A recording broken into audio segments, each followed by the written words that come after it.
నమస్కారం మేడం. నమస్తే. ఆ రోజు ఈ వివేకానంద రెడ్డి గారి హత్య జరిగినప్పుడు, ఈ మార్నింగ్ జగన్మోహన్ రెడ్డి గారు, అజయ్ కల్లం వీళ్ళందరూ మీటింగ్‌లో ఉన్నారనండి. ఈ మేనిఫెస్టో తయారు చేసే దాంట్లో భారతి రెడ్డి గారికి ఫోన్ వచ్చిందంట అవినాష్ రెడ్డి గారి దగ్గర నుంచి. వాళ్ళిద్దరూ ఏం మాట్లాడుకున్నారు అనేది సునీత అడుగుతుందండి. వైఎస్ సునీత అడుగుతుంది.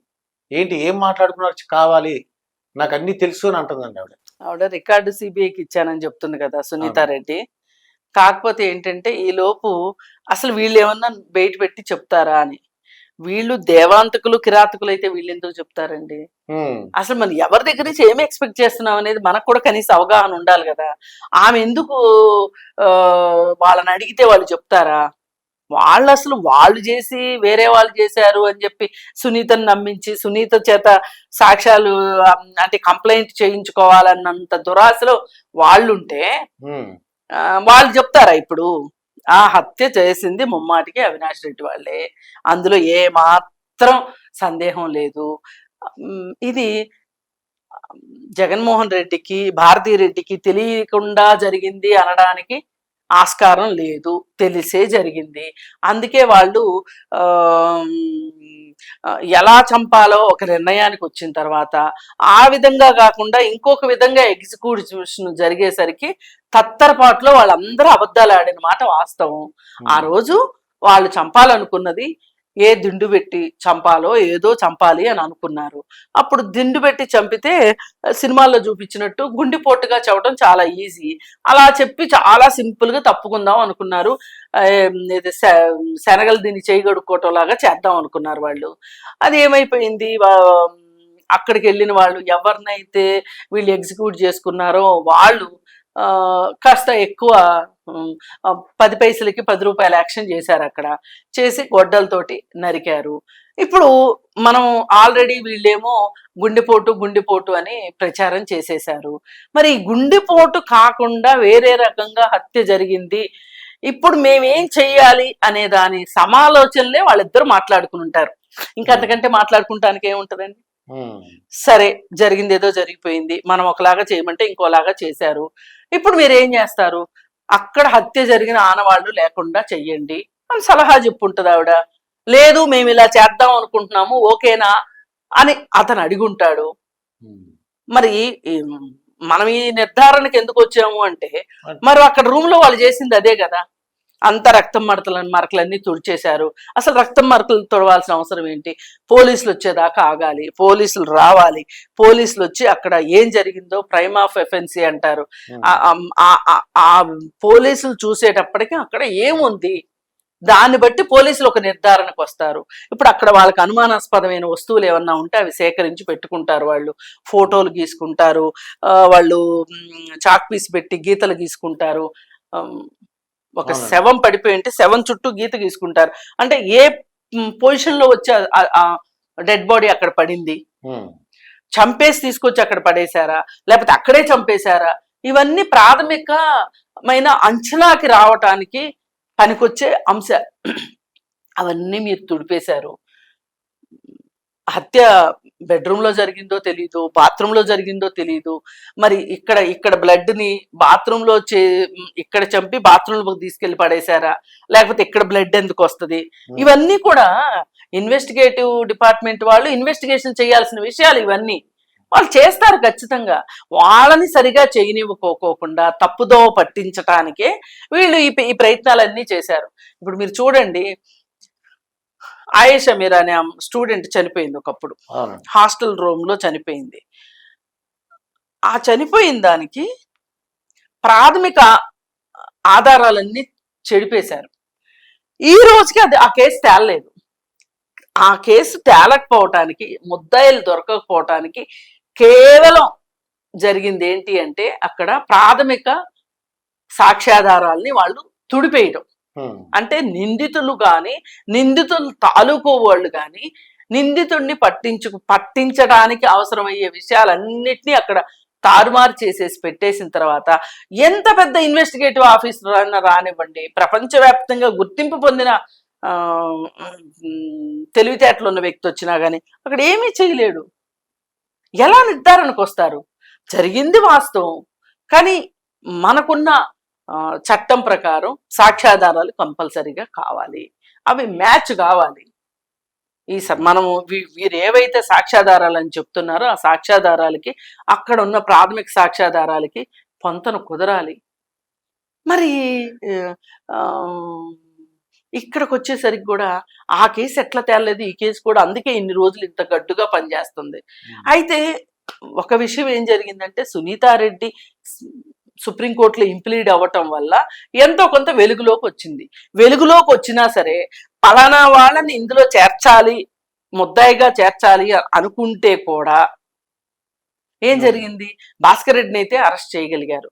మరి ఇతన్ని అరెస్ట్ చేయగలిగారా? అవినాష్ రెడ్డిని అరెస్ట్ చేయలేదు కదా. అవినాష్ రెడ్డిని అరెస్ట్ చెయ్యకపోవటం వెనకమాల జరిగిన లాలూచి ఏంటి, గూడు పుటాని ఏంటి అని మనం ఆలోచించుకుంటే అతను ఎంపీగా ఉన్నాడు, మళ్ళీ ఎంపీగా పోటీ చెయ్యాలి కాబట్టి అతను అరెస్ట్ అయితే ఎట్లా?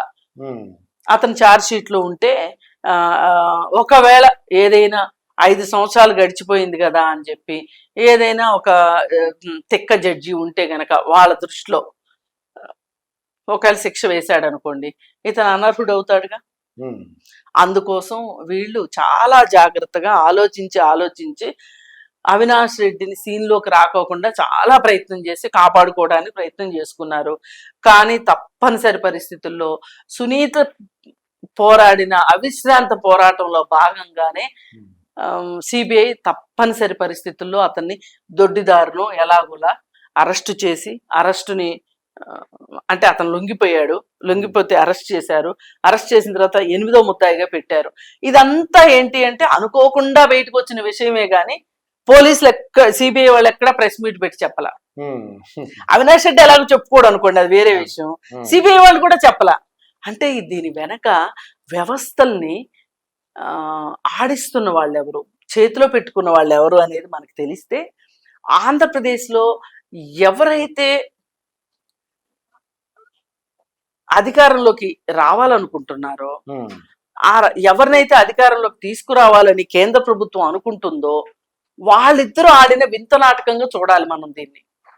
ఏంటి అంటే ఇక్కడ జగన్మోహన్ రెడ్డికి లాభం చెయ్యాలి. ఎవరికి లాభం? దానివల్ల బీజేపీకి లాభం.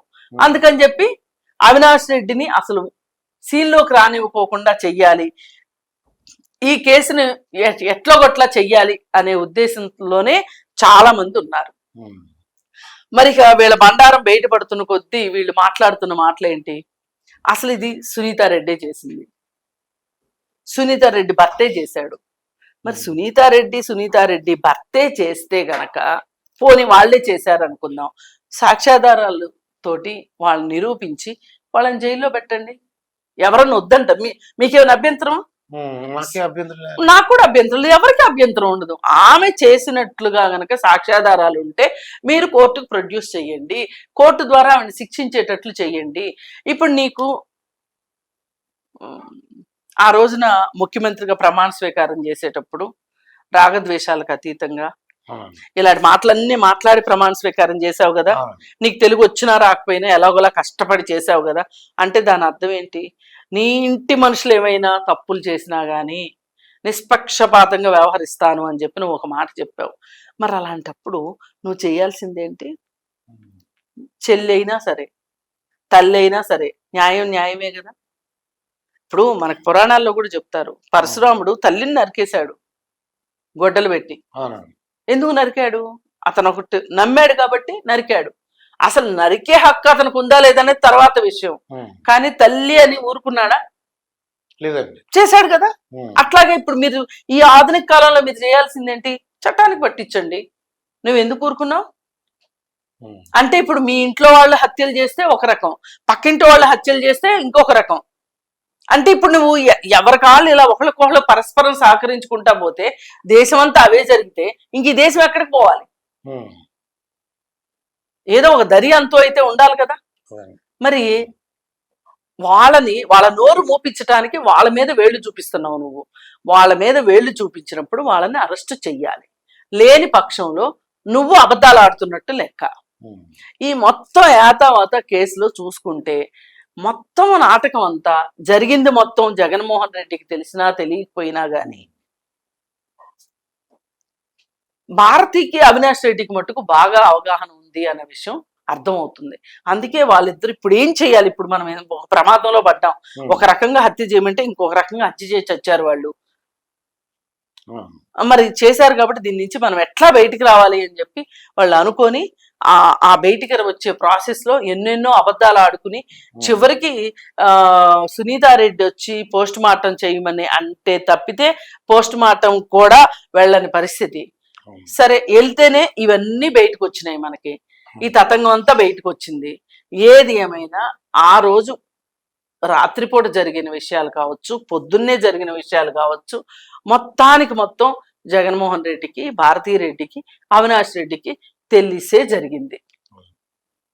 మొత్తానికి ఏంటంటే రాజకీయంగా అనుకోవచ్చండి, ఇది రాజకీయ ఖచ్చితంగా వాళ్ళు చేసింది రాజకీయ కోణంలోనే చేసి ఆర్థిక కోణం అని చెప్పాలని చూశారు. అది కాదు, రాజకీయ కోణం అనే తేలిపోయింది.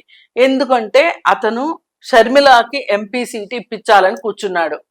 అంతకు ముందేమో ఎమ్మెల్సీ ఇస్తాము అంటే ఎంపీ సీట్ వదులుకున్నాడు. ఎంపీ సీట్ వదులుకున్న తర్వాత ఎమ్మెల్సీగా ఓడించారు. ఒకసారి ఆశాభంగం చెందాడు. మళ్ళీ రెండోసారి కూతురికి ఇప్పిద్దాం అనుకున్నాడు. అన్న కూతురు అయితే ఏంటి, తన కూతురు అయితే ఏంటి, ఇప్పిద్దాం అనుకున్నాడు. మరి అది కూడా వాళ్ళకి ఇష్టం లేక వాళ్ళు ఈ విధంగా చేశారు. ఇంతకంటే వేరే ఏమీ లేదు. వాళ్ళు ఒక రాజకీయ ఉద్దేశంతో, రాజకీయ కోణంతో హత్య చేశారు. అలాగే రాజకీయ అవసరాల కోసం వీళ్ళు రక్షించబడుతున్నారు. ఇదండి కృష్ణ కుమారి గారితో జరిగిన ఇంటర్వ్యూ. మరొక ఇంటర్వ్యూతో మీ ముందుంటాను. మీ మాస్టర్ దుర్గా ప్రసాద్.